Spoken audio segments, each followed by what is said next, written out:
Et Dieu siège au milieu, quoi? Dieu siège au milieu des louanges. Pourquoi ce titre? C'est parce que nous n'avons pas couru tout le livre de l'Apocalypse. Nous avons vu en fait des sujets sur Daniel.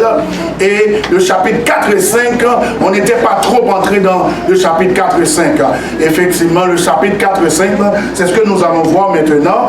Et comme on l'a dit, nous n'avons pas couru. Dieu a prophétisé Dieu a prophétisé sur l'histoire de ce monde. C'est ça, hein?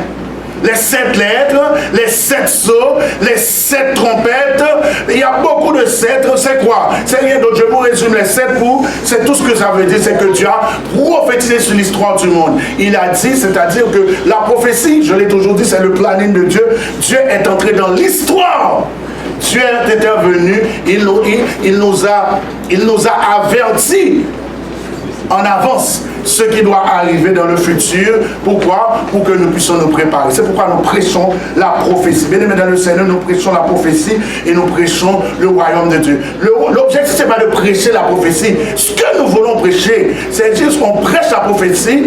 Dieu donne les prophéties pour nous préparer pour de son retour. Mais nous autres, nous sommes ici pour prêcher le royaume des cieux. C'est ça, nous sommes prévenus. Que disait Jean-Baptiste? Repentez-vous car le royaume des cieux, quoi? C'est pourquoi j'étais là. Depuis 3 semaines, je suis là pour vous dire, repentez-vous car le royaume des cieux est proche. Parce que vous êtes dans l'église depuis 20 ans que vous êtes convertis. Il n'est jamais trop tard pour se convertir vraiment. Repentez-vous. Moi-même aussi, les messages sont pour moi. Repentez-vous car le royaume des cieux est proche. Et bien aimé dans le Seigneur, on a toujours dit, Matthieu 6, 33, lorsque nous prêchons la parole de Dieu, lorsque nous occupons des affaires de l'Éternel, il va s'en occuper de nos affaires. Et cherchez premièrement le royaume et la justice de Dieu, et toutes ces choses vous seront données par ce temps. En d'autres mots, occupez-vous de mon ministère, prêchez la parole de Dieu, prêchez la parole de Dieu, prêchez la parole de Dieu, prêchez la parole de Dieu, prêchez le royaume, et il dit qu'il va s'en occuper de la maladie. Il va s'en occuper quoi? De nos soucis. Il va s'en occuper de nos dettes. C'est ça qu'il dit d'abord. Maintenant, il y a un contraire qui se fait. Beaucoup d'églises à l'extérieur, beaucoup d'autres dénominations ne sont pas là pour critiquer. Qu'est-ce qu'ils font? Ils prêchent le contraire d'abord. Jésus guérissait aussi. Il guérissait beaucoup de malades. Il faisait donner à manger aux gens. Mais qu'est-ce qu'il était venu faire seul, en premier lieu? C'est pourquoi il disait, mon royaume, le royaume de Dieu est semblable à telle chose. Mon royaume est semblable à telle chose. Parce que c'est ça. Beaucoup de dénominations, ils prêchent le contraire. Ils prêchent quoi? Ils prêchent seulement la délivrance. Ils prêchent en fait la maladie. Tu seras toujours guéri, tu seras toujours... Mais ils ne prêchent pas la venue du Seigneur. Vous comprenez? Ils ne prêchent pas la venue du Seigneur. C'est pourquoi si vous allez voir, beaucoup de ces églises, c'est des églises qui sont remplies de... Il y a des milliers de gens, pourquoi qu'ils vont se rendre pour des guérisons. En fait, ils seront guéris. Tout sera bien, vous serez riches. Or, la vraie richesse se trouve où? Au ciel. Bien aimé dans le Seigneur, je ne cesserai pas de le dire. On peut le voir dans Matthieu 20. On peut le voir dans Matthieu 24, verset 24, je vous l'avais dit, car il s'élèvera de faux Christ et de faux prophètes, ils feront de grands prodiges et des miracles au point de séduire, s'il était possible, même les élus. Beaucoup de gens, ces églises, ces dominations sont remplies. Pourquoi? C'est des gens qui cherchent des miracles. Il y a beaucoup de miracles qui se font. Pourquoi? Parce que les gens, ce qui les intéresse, c'est le présent. Le futur, le royaume, le règne, ça ne l'intéresse pas. Quoi? Noé a prêché, je l'ai dit pendant la semaine, Noé a prêché combien de temps? 120 ans. Combien de personnes sont entrées dans l'arche? 8 personnes sont converties. Et c'est la famille de Noé. Noé a prêché 120 ans, 8 personnes seulement sont converties. Bien aimé dans le Seigneur, c'est juste la famille de Noé. On dirait que pendant que Noé prêchait ces 120 années, c'est comme si les gens disaient, Noé, garde pour toi ton évangile et pour ta famille. Ton évangile, on ne veut pas. Regardez, moi-même, j'ai prêché juste 3 semaines, excepté le jeudi. Le jeudi, j'ai même eu congé le jeudi. Tandis qu'il a prêché 120 années, 8 personnes se sont baptisées. Par la grâce de Dieu, nous avons prêché juste 3 années, 3 semaines. Et par la grâce de Dieu, Dieu nous présente un bouquet. Priez pour ces gens. Ne soyez pas critiques. Ne faites pas comme au temps de Noé. La critique est aisée, mais là est difficile. Priez pour ces jeunes parce que Satan ne sera pas content. Parce que pourquoi? Priez pour ces jeunes, priez pour ces non-adventistes, priez qui ont accepté de se faire baptiser, qui ont accepté de marcher avec le Seigneur. Seigneur, quand Satan ne les laissera pas tranquilles. Le dragon ne les laissera pas tranquilles. Le dragon poursuit tout le monde. Le dragon poursuit les organisations. Le dragon, il poursuit les églises. Le dragon se trouve même dans l'église. Mais le dragon, il poursuit chacun de nous. Le dragon me poursuit aussi. Mais permettez-moi de vous dire, restez au pied du Seigneur, restez attachés au pied du Seigneur, et vous serez étonnés comment il va vous délivrer du dragon. Sans plus tarder, Dieu siège au milieu des louanges. Je vais vous demander de lire, d'ouvrir vos Bibles, Apocalypse 4. Apocalypse 4, les versets. Apocalypse 4. Ok, on va s'arranger, là on veut me donner la chair, il est midi 48. Wow. Ok, Apocalypse 4.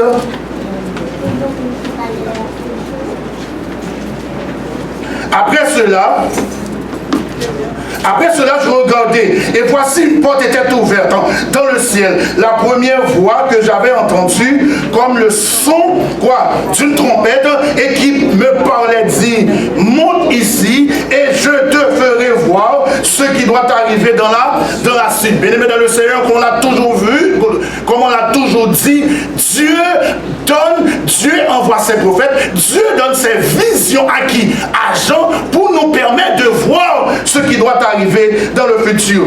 Aussitôt il dit, Jean dit, je fus ravi en esprit, et voici, il y avait un trône dans le ciel, et sur ce trône, quelqu'un était assis. Verset 3, celui qui était assis avait l'aspect d'une pierre de jaspe et de sardoine, et le trône était environné d'un arc-en-ciel semblable à de l'émeraude. Verset 4, autour du trône, je vis 4 anges, 4 trônes, et sur ces trônes, 24 vieillards assis, revêtus de vêtements blancs, et sur les têtes des couronnes d'or. Verset 5, du trône sortent des éclairs, des voix et des trompettes. Devant le trône brûlent 7 lampes ardentes qui sont les 7 esprits de Dieu. Il y a encore devant le trône comme une mer de verre, semblable à du cristal. Au milieu du trône et autour du trône, il y a 4 êtres vivants, remplis Dieu devant et derrière. Le premier être vivant était semblable à un lion. Le second être vivant est semblable à un veau. Le troisième être vivant a la face d'un homme.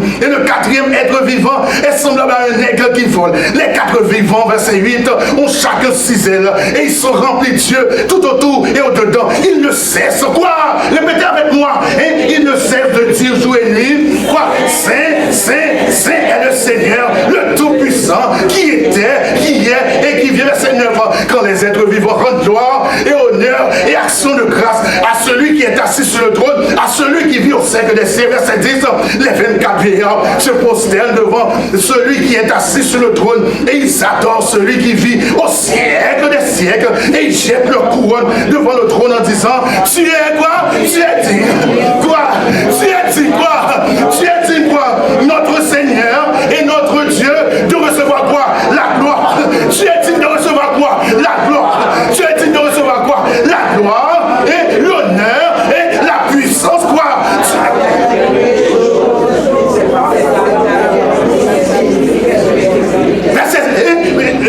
Apocalypse verset 6, et je vis au milieu du trône et des 4 vivants et au milieu des vieillards un agneau qui était là comme immolé. Il avait 7 cornes et 7 yeux. C'est Jésus, ça représente, qui sont les 7 esprits de Dieu envoyés par toute la terre. Vous allez trouver ça, c'est 7 esprits. Ésaïe 11 à partir du verset 2, il vous explique c'est quoi ces 7 esprits. Esprit de sagesse, vous allez de l'intelligence, vous allez les voir. Verset 11, Apocalypse verset 11 à 14, il dit quoi?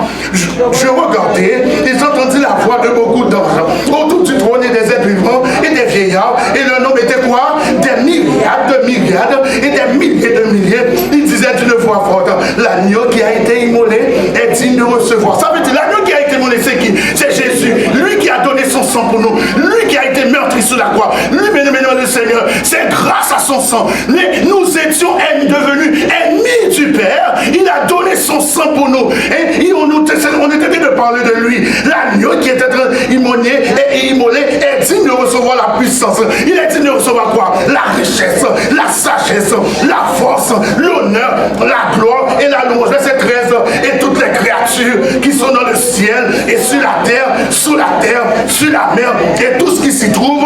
Je les ai entendus qui disaient à celui qui est assis sur le trône, et à l'agneau, à l'orange, l'honneur, la gloire, la force, au siècle des siècles. Et les quatre êtres vivants disaient Amen.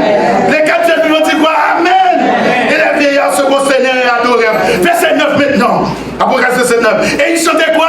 Un cantique nouveau. Ils chantaient un cantique nouveau. C'est la raison pour laquelle nous avons titré le message de ce matin. Dieu siège, Dieu règne au milieu de quoi? Des louanges. Lorsque nous louons Dieu, il est content. Bien-aimés du Seigneur, nous venons d'apprendre ce matin, il y a 24 vieillards dans le ciel. Mais qui sont ces vieillards? Je vais vous les expliquer. Parce que tu parles de quoi? Il y a 4 êtres vivants. Bien-aimés du Seigneur, il y a des milliards de gens. Et ensuite, on nous dit que et il loue le Seigneur. Il loue le Seigneur. Il loue le Seigneur. Quoi? Il loue le Seigneur. Parce que lorsque vous louez le Seigneur, les problèmes tombent. Lorsque vous louez le Seigneur, les maladies tombent. Lorsque vous louez le Seigneur, il y a des délivrances qui sont opérées. Il y a des délivrances qui sont accordées. Lorsque vous louez le Seigneur, bien-aimé le Seigneur, les cancers tombent, l'épilepsie tombe. Et lorsque vous louez le Seigneur, le diabète de type 1 tombe, aussi le type 2 tombe aussi. Lorsque vous louez le Seigneur, et le chômage tombe. Lorsque vous louez le Seigneur, les problèmes d'immigration tombent. Lorsque vous louez le Seigneur, bien-aimé le Seigneur, il y a des délivrances qui sont opérées. Il y a des délivrances qui sont opérées. Il y a des chaînes qui sont brisées. Lorsque vous louez le Seigneur, il règne au milieu des louanges. Bien-aimé le Seigneur, et le prédicateur disait que Dieu, sa faiblesse c'est quoi? C'est la louange. Amen. Bien-aimé le Seigneur, je vous le dis, j'aime prêcher aux États-Unis. Lorsque vous prêchez aux États-Unis, et vous n'allez pas m'aimer, je vais vous le dire quand même. Lorsque vous prêchez aux États-Unis, les gens sont en feu. Je suis allé prêcher dernier à Miami, le Seigneur. J'ai même pas encore ouvert ma bouche. L'église était en feu. Pourquoi? Parce qu'ils savent, ils connaissent ce Dieu. Ils connaissent ce Dieu. Je ne sais pas si vous avez déjà expérimenté, mais est-ce qu'on parle de ce Dieu? Je ne vous comprends pas. Il n'a jamais rien fait pour vous. Vous devriez être en feu en ce moment. Vous devriez être en feu. Écoutez les anglophones. Bien-aimés le Seigneur. Écoutez les prédicateurs américains quand ils prêchent. Les gens, ils expérimentent leur Dieu. Je ne sais pas si c'est le foie qui vous fait ça. Bien-aimés le Seigneur. Mais actuellement, louez le Seigneur. On parle du Seigneur. C'est comme si on ne parlait pas. C'est Dieu. Lorsqu'on prêche, lorsqu'on donne la louange, il y a des problèmes. Ta situation ne sera jamais la même. Bien-aimé le Seigneur, Jean nous dit, l'apôtre Jean nous dit qu'il voit, le ciel est ouvert, une porte est ouverte, il voit 24 vieillards. Il voit 24 vieillards, mais avant, il voit un trône. Il voit un trône, il y a quelqu'un qui est assis sur ce trône. Mais autour du trône, il y a 24 autres trônes. Et sur ces trônes, 24 vieillards. Bien-aimé le Seigneur, ensuite il dit qu'il y a 4 êtres vivants. Et ensuite, au milieu, il voit quelqu'un qui ressemble à l'agneau. Je ne sais pas si vous savez. Il dit qu'il voit un trône. Il voit un trône. Il y a quelqu'un qui est assis sur le trône. Autour du trône, il dit qu'il y a environ 24 vieillards. Les 24 vieillards sont là. Il y a 24 vieillards. Il y a quelqu'un sur le trône. Il y a 24 vieillards, bien-aimé dans le Seigneur. Il y a 24 vieillards. Et c'est comme si on a ici. Et on a ici, regardez. Regardez. On va supposer qu'il y a 12 vieillards ici, 12 chefs. On va supposer qu'il y en a 12 ici. Et au milieu, il dit qu'il y a 4 êtres vivants. Il y a 4 êtres vivants. Il y en a un autre être vivant. Et 2. Je ne sais pas si vous me suivez ce matin. Mais le Seigneur, il y en a un autre être vivant. Il y en a 3. Et il y en a un autre être vivant. Il y a 4. Et ensuite, ici c'est celui-là. Il est assis sur le trône. C'est le Père. Il est là. Il nous écoute. Quelqu'un qui est assis sur le trône. Autour du trône, il y a 24 vieillards. Et environ 24 vieillards. On va supposer qu'il y en a 12 ici. On va supposer qu'il y a 12 ici. Bien-aimé le Seigneur, parce que les belles qui sont ces vieillards. Qui sont ces vieillards? Parce que les belles qui sont ces vieillards. Bien-aimé le Seigneur.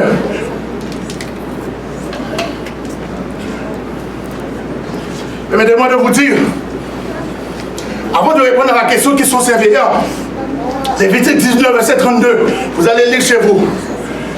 Bon, on peut le mettre. Lévitique 19, verset 32 nous dit quoi? Mettez-le pour nous, mettez-le pour nous. quoi? Lévitique 19, verset 32, quoi? Tu te lèveras quoi? Devant les cheveux blancs. Et tu honoreras la personne du vieillard. Tu craindras ton Dieu, je suis l'Éternel. Mesdames et messieurs, Seigneur, pourquoi ces 24 vieillards? La Bible nous dit qu'aujourd'hui, je sais que les gens n'ont plus les cheveux blancs. Les cheveux blancs ne disent rien.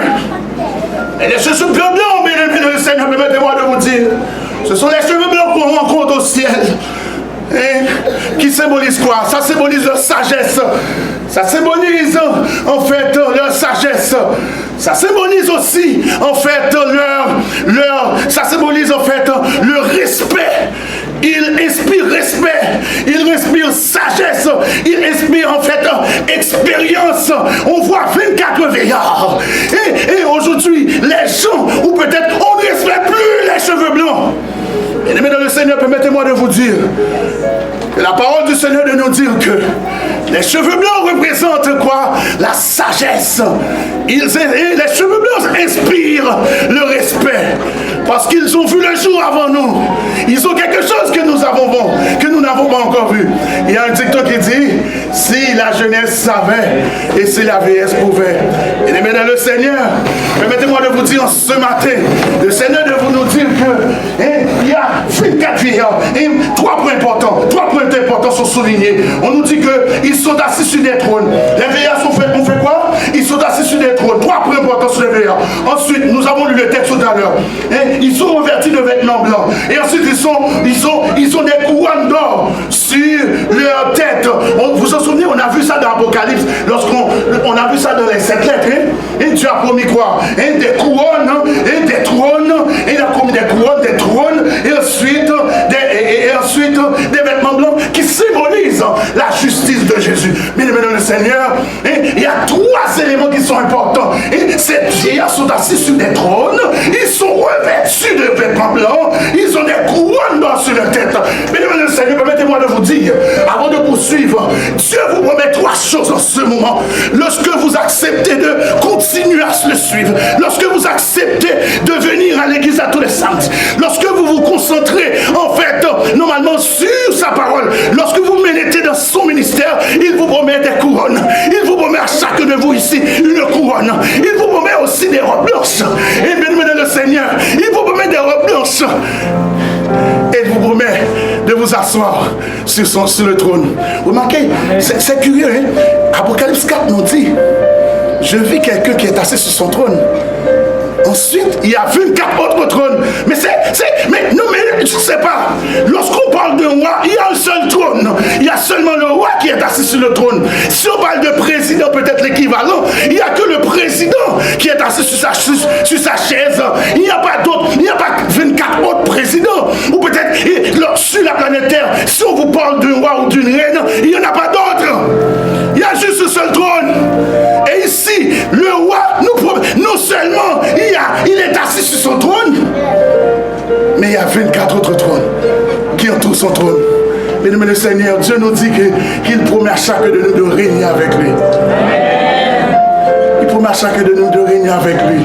C'est ça qu'il nous promet, mesdames et le Seigneur. Et je sais que lorsque vous cherchez ça, ce que je vous dis, croyez-moi, lorsque vous cherchez, lorsque vous courez après le trône de Dieu, est-ce que vous courez après cette couronne, les délivrances vont venir après. Ne commettez pas cette erreur de chercher la délivrance avant. Ce que vous devez chercher, c'est de régner avec Jésus sur ce trône. Et c'est de régner dans le ciel. Et vous serez content de voir comment les problèmes tombent, comment les maladies tombent, comment les dettes tombent, comment les problèmes tombent, comment l'humiliation tombe. Et le Seigneur, les pasteurs, qui sont ces vieillards, mais en fait, et le Seigneur, Matthieu 27, 51 à 53 nous dit, à la mort de Jésus, un certain nombre de saints ressuscitèrent. Matthieu 27, 51 à 53. Est-ce que vous pouvez le projeter? Matthieu 21, 51 à 53. Est-ce que vous pouvez les mettre pour moi? Matthieu quoi, j'ai dit? Matthieu 27. Matthieu 27, 51. Mais qui sont ces vieillards, pasteur? Mais qui sont ces vieillards? Matthieu 27, 51 à 53. Ça nous dit quoi?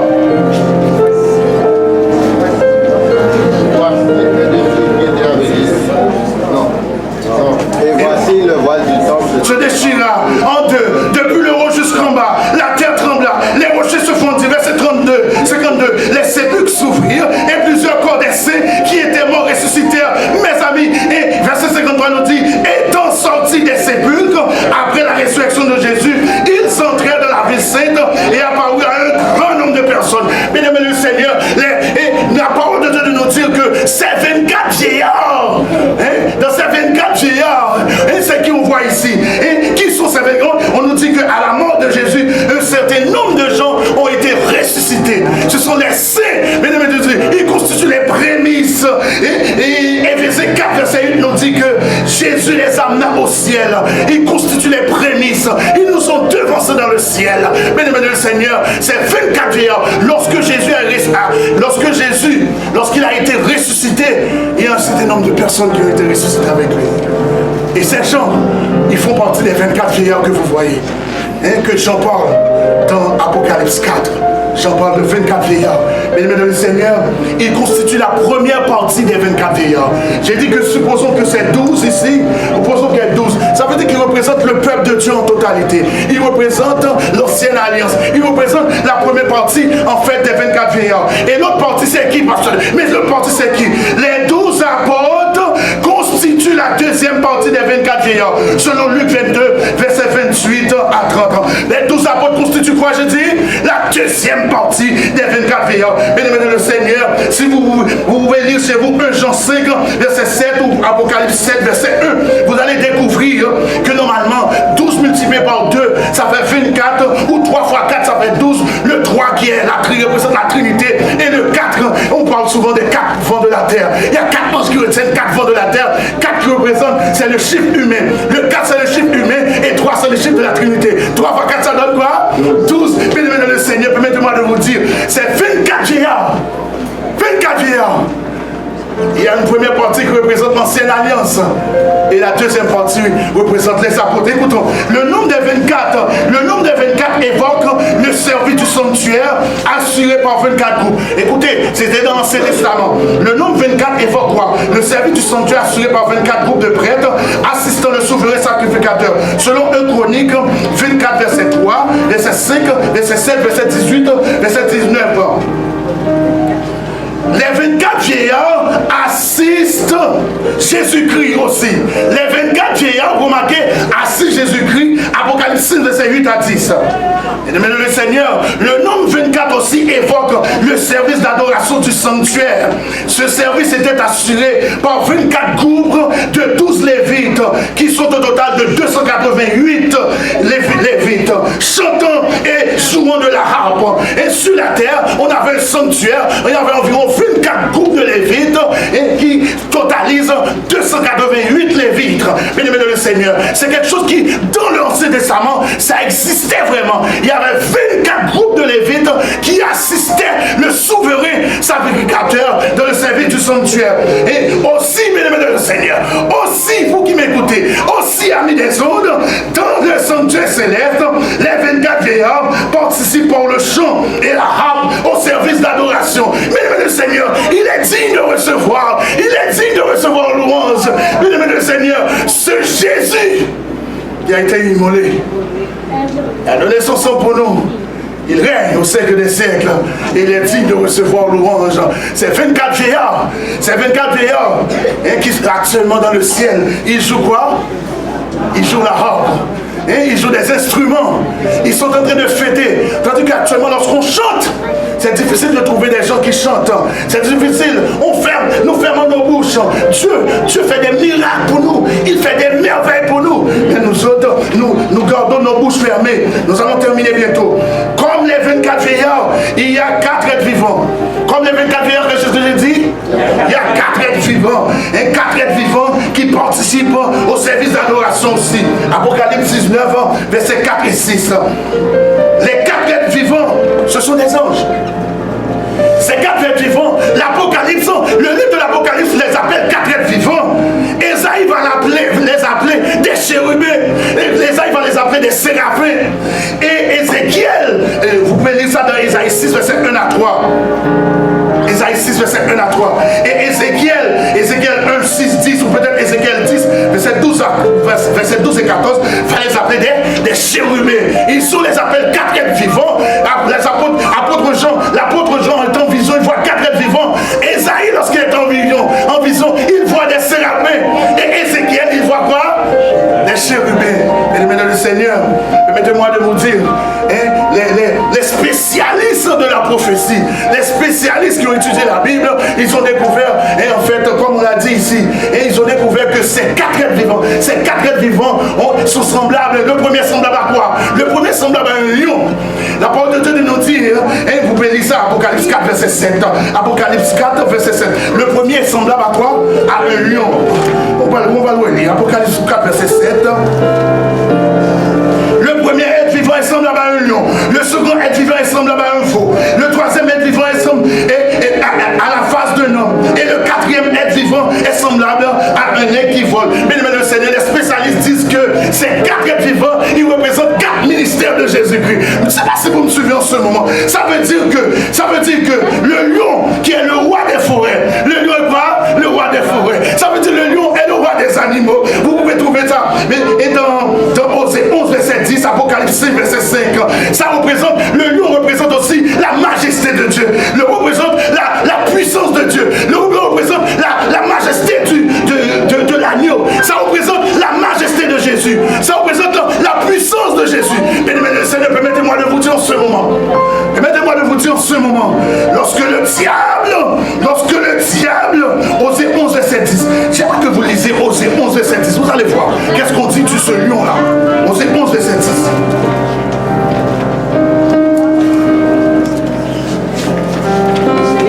Est-ce qu'on peut le projeter pour nous?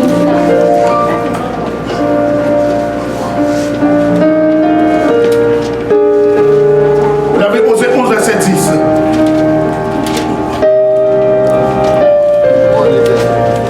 Ok, si quelqu'un a vous pouvez lire. Lisez pour nous. Ils suivront l'Éternel. Il rugira comme un lion. Qu'est-ce qu'il a dit? Osée 11, verset 10, dit quoi? Ils suivront l'Éternel qui quoi? Rugira comme un lion. Car il rugira. Et les enfants partiront de la mer. Et maintenant le Seigneur, qu'est-ce que la parole de Dieu nous dit? La parole de Dieu nous dit quoi? Le diable rôde autour de nous quoi? Comme un lion rugissant. Et je vous avais dit, le dragon, Satan le diable, il est le singe. Il imite toujours Dieu. Mais on nous dit que le vrai lion, le lion de la tribu de Juda, quoi, qu'est-ce qu'il fait? Il rugit comme un lion rugissant. Ça veut dire que lorsqu'il dit que 1000 tombent à ton côté, 10 000 à ta droite, il a raison. Ça veut dire que sous capable, finement et petit garçon, je suis un lion, m'a dévoré. Il dit que dans Matthieu 34, verset 8, l'ange de l'Éternel, campe autour de ceux qui les craignent, il les arrache au danger. Ces quatre êtres vivants représentent quatre ministères de Jésus. C'est-à-dire, le premier ministère, il est comme un lion. Ça veut dire que lorsqu'on vous donne des problèmes au travail, il est là comme un lion. Lorsqu'on vous donne des problèmes au voisinage, il se présente comme un lion. Lorsqu'on vous donne des problèmes dans la rue, dans l'autobus, peu importe l'endroit, au voisinage, il se présente comme un lion. Mesdames et le Seigneur, je n'ai pas de temps pour vous raconter toutes sortes de choses, mais j'habitais quelque part. Ma femme et moi, lorsque nous étions étudiants, nous habitions à Québec, dans la ville de Québec. Il y a une dame qui nous donnait des problèmes. On habitait au 8e étage. Le bloc appartement avait 12 étages. La dame, mesdames et le Seigneur, nous persécutait. Quelqu'un nous a dit, messieurs, permettez-moi de vous dire, une dame nous a dit, ça fait plus de 20 ans que j'habite ici. Personne dans ton logement, personne n'a jamais passé plus que 2 ans ici, plus que même 1 an. Ma femme a répondu que nous allons rester aussi longtemps que nous voulions.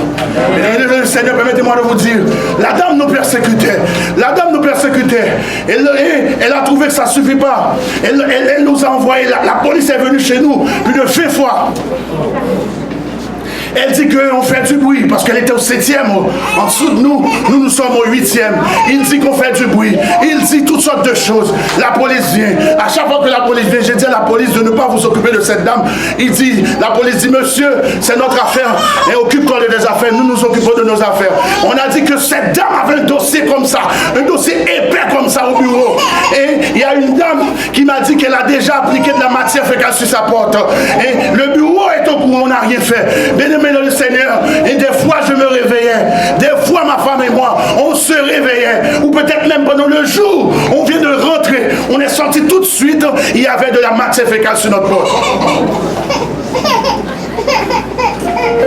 Pour ceux qui ne comprennent pas matière fécale, on appelait ça ici caca. Et c'est comme ça que je l'entends. J'ai appris à mes enfants à dire doudou, quand ils reviennent de la garderie, ils répètent caca. Mesdames et le Seigneur, je suis. Et quand je sentais, il y a du caca qui a été appliqué sur ma porte. Mesdames et le Seigneur, j'ai appelé la police.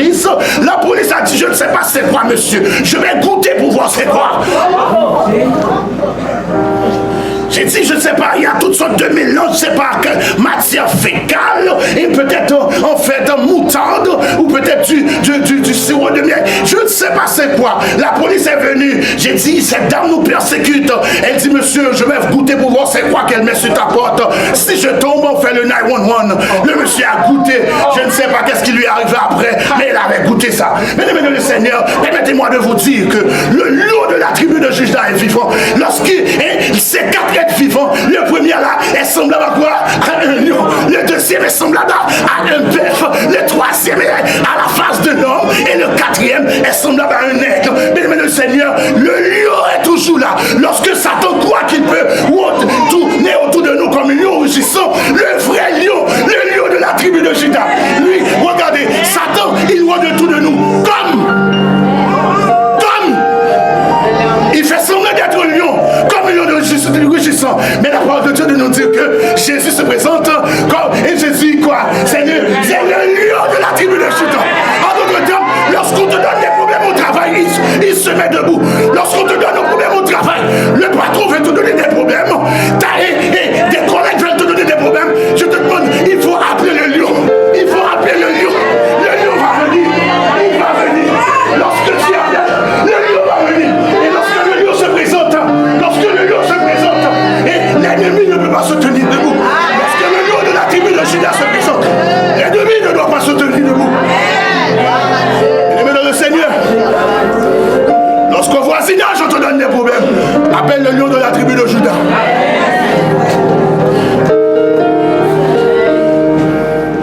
Tu es sans papier, tu peux demeurer. C'est lui qui dit à l'Éternel la terre croit. Mais de quel droit qu'on dit que tu n'as pas le droit de rester au Canada? De quel droit qu'on te dit que tu n'as pas le droit de rester aux États-Unis? De quel droit qu'on te dit que tu n'as pas le droit de rester en France? C'est la terre et la cieux. À l'Éternel, la terre et ce qu'elle renferme. Le monde de ce qui l'habite. Et les dans le Seigneur, lorsqu'on veut vous donner des problèmes, lorsqu'on vous refuse des papiers, je vous demande ce matin d'appeler le lion de la tribu de Juda. Lorsque le lion de la tribu de Juda apparaît, normalement, il va apparaître dans le bureau d'immigration. Le ministre de l'immigration doit courir. Lorsque le lion apparaît, le ministre de l'immigration doit dire, monsieur, lion, qu'est-ce que je peux faire pour toi? Il y a ma fille qui soupire après un papier. Il y a mon garçon qui soupire après un papier. Lorsque le lion apparaît, il n'a qu'à faire quoi? Lorsque le lion ouvre sa bouche, l'ennemi doit tomber. L'ennemi doit périr. La parole de Dieu nous dit que ces quatre êtres vivants représentent quatre ministères de Jésus. Mais dans le Seigneur, cette dame nous donnait des problèmes. La femme de mon père, la femme de mon papa, le mari de ma femme, qui est pasteur Ernest Augustin.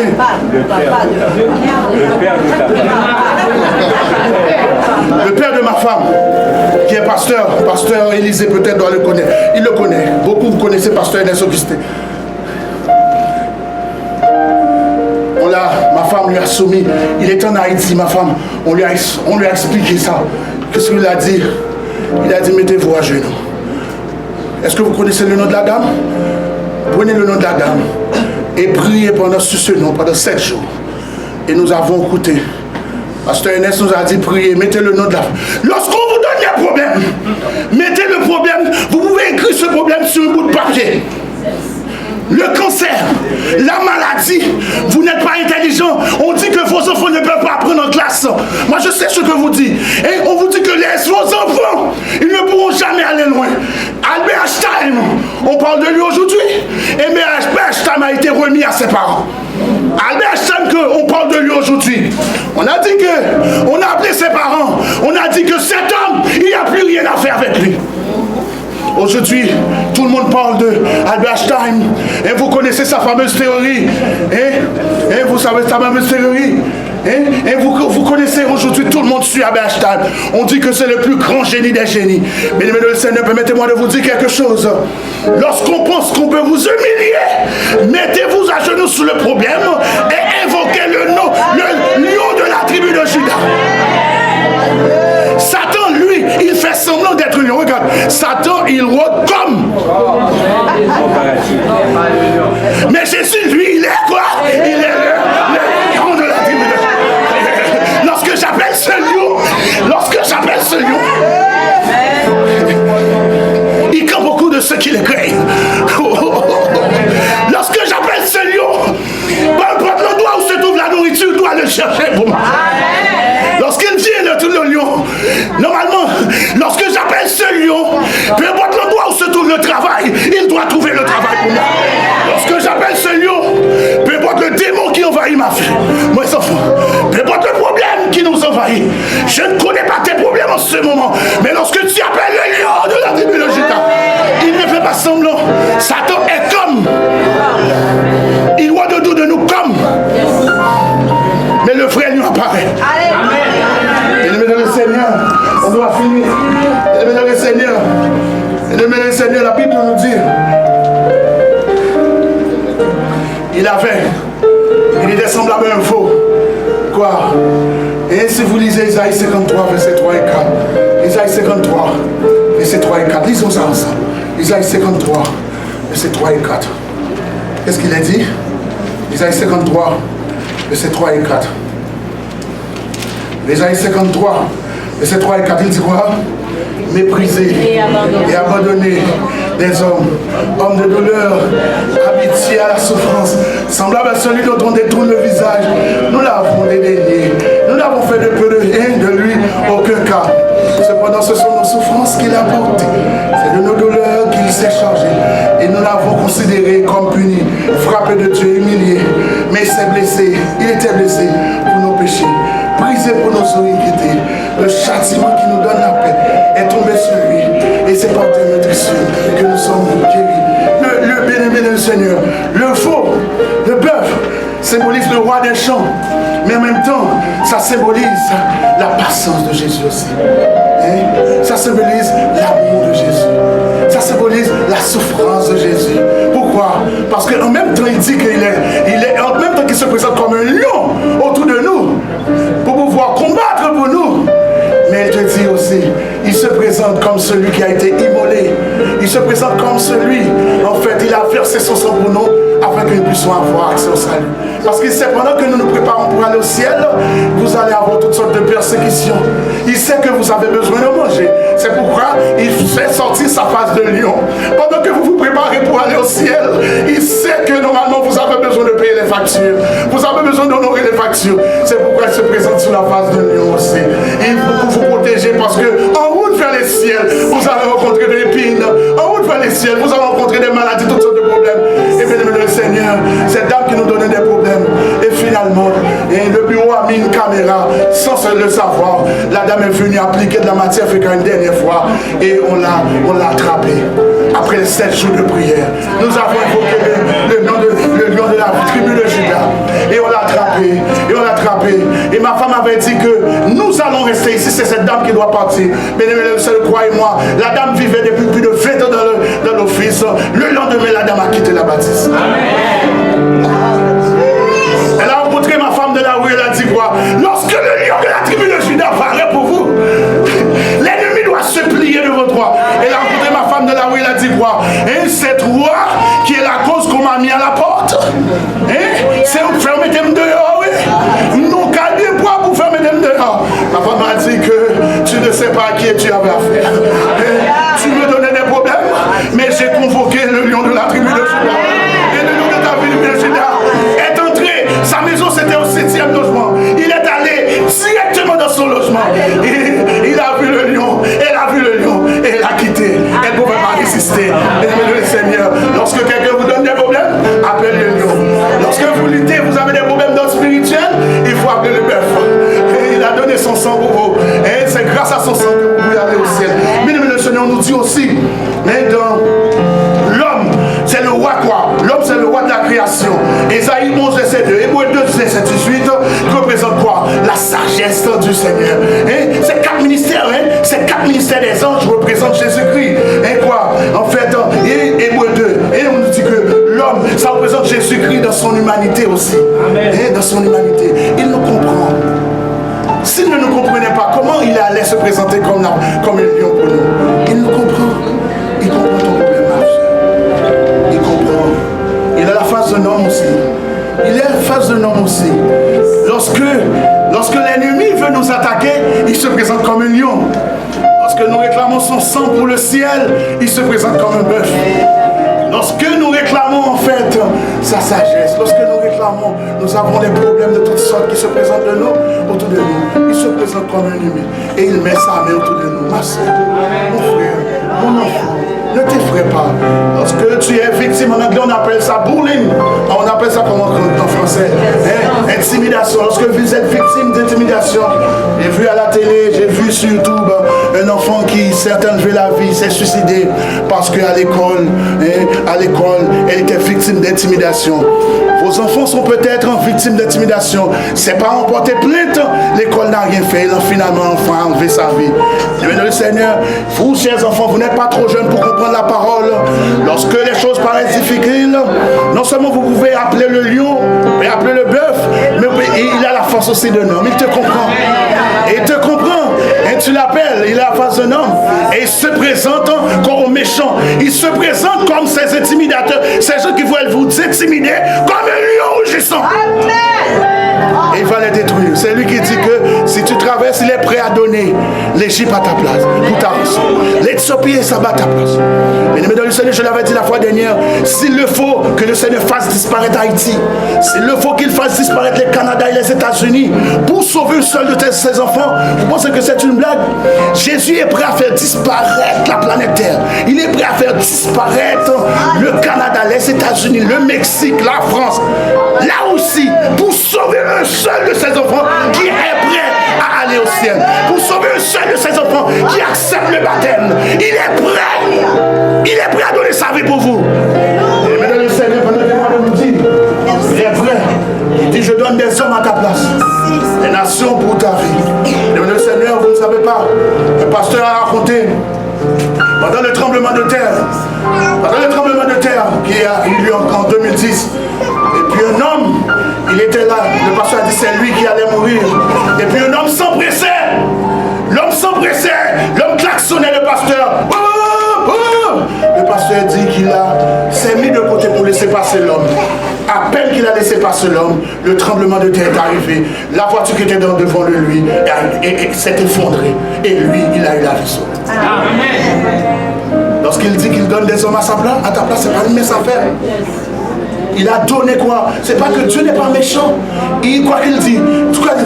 Là où 2 ou 3 sont unis en mon nom, je crois, Dieu est prêt à souffrir pour ceux qui invoquent son nom.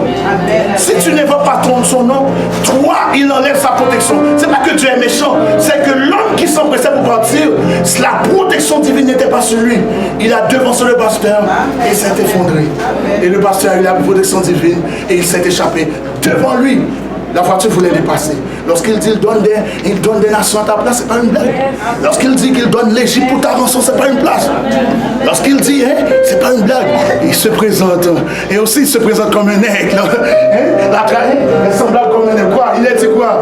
Vous pouvez lire ça, Job 34, verset 21, Jérémie 32, verset 19. Il a dit quoi? L'aigle, c'est le roi, quoi? Le roi des airs. Et ça représente sa perspicacité. Bien-aimé le Seigneur, permettez-moi de vous dire, actuellement, les 4 êtres vivants, les 4 vieillards, en fait, ils participent au premier jugement qui s'est terminé avec le déversement de la colère de Dieu. Avec le déversement de la colère de Dieu et le retour de Jésus. Actuellement, les justes prendront la relève en assistant Jésus-Christ de la seconde partie du jugement qui se dérouleront pendant tout le millénium. L'Apocalypse verset 4. Bien-aimé le Seigneur, permettez-moi de vous dire ceci. Restons fidèles, car très bientôt, notre voix viendra, celle des 24 vieillards et des 4 êtres vivants, en proclamant le règne éternel. Et permettez-moi de vous dire ça avant encore de terminer. Apocalypse 5, verset 11 à 14. Récitons avec moi. Non, verset 9 avant. Et il chantait un cantique nouveau. Et maintenant, verset 11, Apocalypse 5, verset 11. Je regardais quoi? Chanter un cantique nouveau pour le Seigneur. Oh, en ce moment, et je demande à ma femme de s'avancer pour exécuter un chant. Et je regardais, j'ai entendu la voix de beaucoup d'anges autour du trône et des êtres vivants et des vieillards. Et le nombre était des milliards de milliards et des milliers de milliers. Ils disaient de voix forte, la